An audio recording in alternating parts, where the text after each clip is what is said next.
So it's time for my featured artist of the week, the awesome Laurie Biagini, who's live with me here in the studio. How you doing, Laurie? Can you hear me?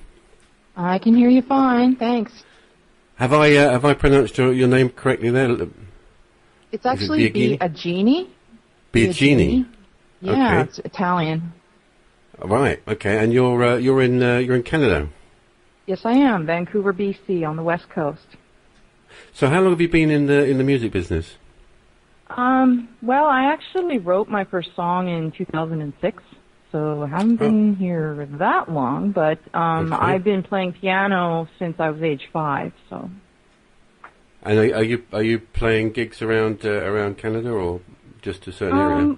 Well, usually I play once a year because I also have a full-time job, so it makes it difficult. But yeah, I usually play the International Pop Overthrow Festival every year. However, okay. this year I'm taking this year off, but next year I hope to be back. Okay. So the first of your tracks is called Sanctuary of Sound. Can you tell us a little bit about that? Well, that song is actually about my happy place. It's about my own studio where I make my music. And, you know, if I'm having a bad day, I just come down here and I just start playing on the piano or, you know, recording some tracks, and then I feel great again. So that's basically what that song is all about. Right, let's have a listen to it. This is...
That's the awesome Sanctuary of Sound by my featured artist of the week, who's live with me here in the studio, the awesome Laurie Biagini. You've got a very distinctive sound, Laurie. Where did that come from? I don't know. I hear music in my mind, and I just try my best to record what I'm hearing. And I've always been a big fan of the sound of the '60s, particularly harmony, with lots of harmony vocals. So It's a big sort of surfer sound you've got, isn't it? And the Beach Boys and things like that. The Beach Boys, Jan and Dean, the Birds, the Monkees, Love & Spoonful, the Turtles. So those are all big influences of mine. So I'm not trying to sound like them purposely, but that's just sort of how it happens once I get through all the production of adding the vocal layers on and yeah, no, it's a beautiful sound. It's a beautiful sound. And there's a lot. We've got a couple of other bands that have been uploading stuff to us recently. That they've got that 60s sound as well. So maybe there's a revival coming on of the 60s music. Oh, that would be so nice. So our next song is "Beautiful World." I think this one is in our top 30 chart this week. So what is this? Yeah, what is this one about? This one is well. For a long time, I've had the music ready, and it's really hard for me to write lyrics. So, I just keep listening to it over and over until sometimes my imagination takes over, and then I figure out what is this song actually about. And what this beautiful world is about basically take the time to travel and see the world while you can, because you never know what could happen the next day, or you could get an illness or something that prevents you from traveling later on in life. So it's just basically, live each day to the fullest. That's the basic message in this song.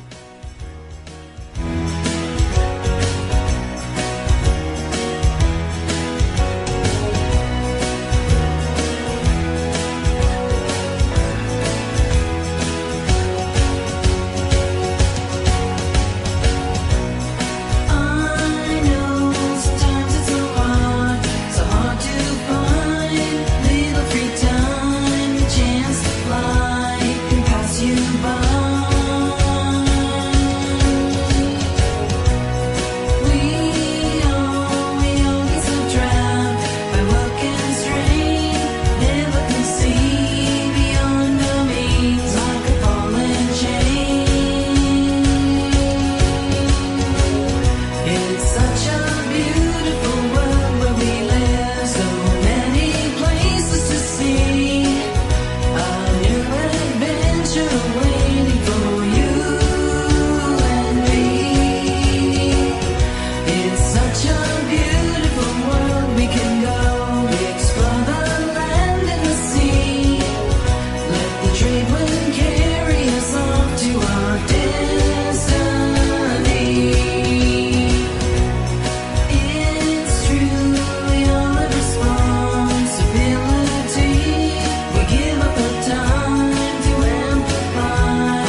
That's Laurie Biagini and Biagini, I beg your pardon, and Beautiful World. So, what is your writing process? Sorry, you say you lock your way in your studio, and does it take you a while to lay down tracks, or? Usually it happens very fast. The music comes to me all the time, and it's just a matter of capturing it somehow. I'm always hearing melodies in my mind, and I have a notebook which I try to capture the basic idea. Sometimes I wake up in the morning and right out of a dream I have a song in my head. So if I can manage to get to the studio and record it, then that's great. Otherwise, I tend to lose a lot of it through memory. But some songs, they start out just as jamming around, and then I kind of stop and think, hey, that's pretty good. I should capture that, and I just start on tracks, and then I just build it from there. I committed the cardinal sin this week. I was writing a song, and I got the lyrics down and the melody, and then I forgot to record the melody, and then when I came back to it a couple of hours later, I'd forgotten the melody. But I know, it's so annoying when that happens. Yeah, I've still got the words, but I've sang it a different way, but it's just not the way it was, and that's really annoying. Well, hopefully it'll come back to you. Yeah. Oh, sorry. Yeah, hopefully, yeah. Well, hopefully it does. I mean, it's as you say, it's one of those things, and I think there's been a lot of music by far better artists than me that have that's maybe been lost because of that not getting it down in time. Mhm. So we've got to your last song, which is "Run to the Sun," which is another fantastic summer sound. What's the story behind this one? Well, the story behind this one is a friend of mine, Vinny Zumo. He's an excellent guitar player from New York City. He had mentioned to me that he would like to work on a song with me together. So I was thinking, okay, now what possibly could I do which would really feature the guitar? And of course, surf music is my favorite type of music. So I thought, okay, I'm going to write a surf song. I'll send him the instrumental and see what he can add to it. And he really went to town on this one, and I'm so pleased with the results. So "Run to the Sun" became a song about it's surfing, and it's about basically, I live in Canada, and during the fall and winter, it's nothing but rain here. It's very, very cold and rainy, and sometimes you just want to run to the sun. So that's pretty much what it's about.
That's Run to the Sun there from my featured artist of the week, Laurie Biagini, who's live in the studio. So that went very quickly. That went too quickly, I'm afraid. Oh, time flies when you're having fun. It certainly does. So what does the future hold for you? What have you got coming up? Well, I have a few songs in the works right now. I'm taking it a bit easy this year because I've been go, go, go ever since I started in 2006. So going a bit slower pace, and I'm hoping that if all goes well, I might have a new album out next year. Oh, excellent.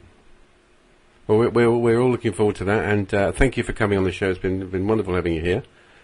Oh, thank you so much. I really appreciate it, and I appreciate the support from all the listeners, especially in the weekly countdown as well. Yeah, that's great. Well, thank you very much, everybody. Give it up for my featured artist of the week, the awesome Laurie Biagini.